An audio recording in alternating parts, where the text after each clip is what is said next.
Hi, I'm Topman Paul-Dike, and this is a demo of how my To-Do app works. It was built with Python Tkinter, so everything you see here is Python.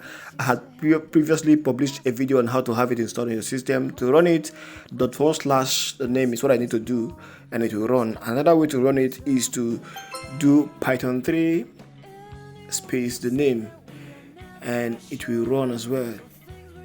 Notice the message that greets you from the notification box, and notice that it also generates the lists, to-do list, the tasks that I have already. They were not hard coded, okay?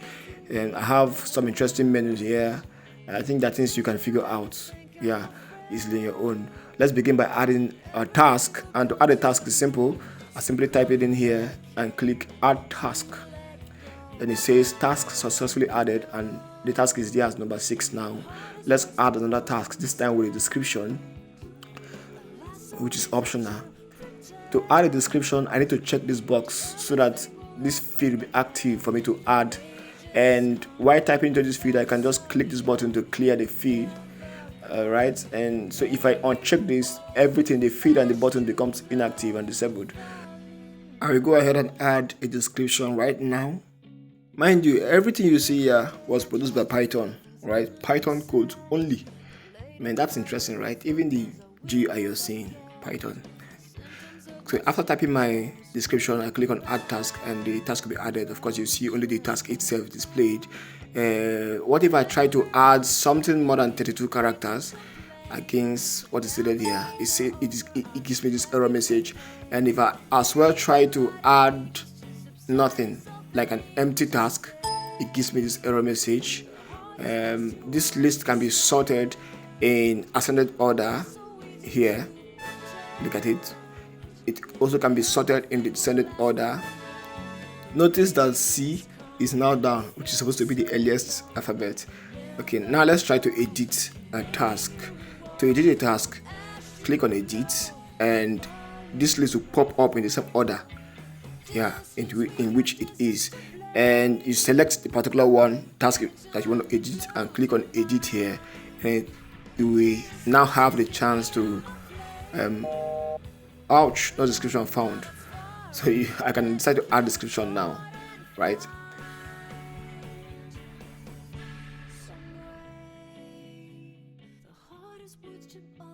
Now when I'm done, I'll click on updates, and you may not see the change here because it was the description that was updated.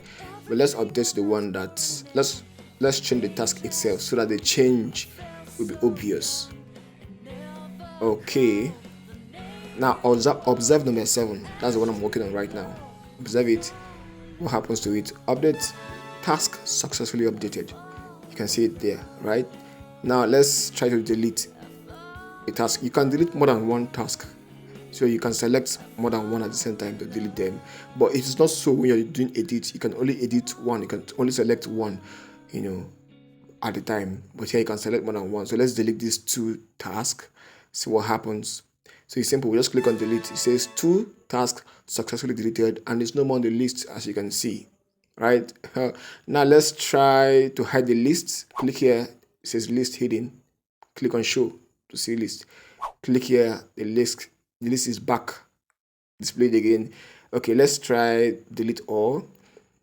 I think everything here, I think you can figure out on your own. You can figure out these things on your own, how they work. They are quite simple, right? Well, I'll just try delete all and leave it to figure out the rest. Okay, so it gives you a warning, and if you click OK, it goes ahead to delete everything.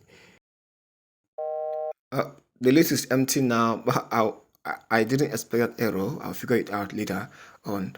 And like I said, there are several other functionalities here that I believe user can figure out by itself. This app is a simple one, but you can lock the app as well.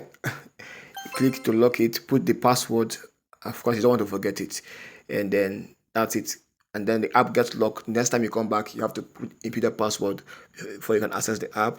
There are options here for you to get help. You can watch this tutorial from here, or chat me up on WhatsApp directly, or click to read the README. Let me click on the first one. So see README.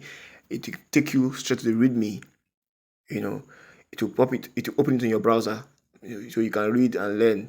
and get help. There's also a link for you to connect with me here. Let's try YouTube.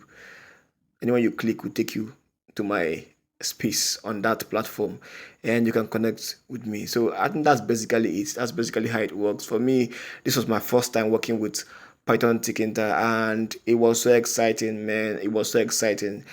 The fact that I read about it, pictured the particular, I had a picture, and this was the picture I had in my mind. Of course, the picture I had was not even as good as this, but while I was working, the picture kept improving. I like it when I see something and I'm able to bring out the picture in my mind, and that's one thing I enjoy so much about this project. So I want to encourage you all, especially newbies. Don't just start. When you start, finish it, complete it. Right? Thank you so much for watching.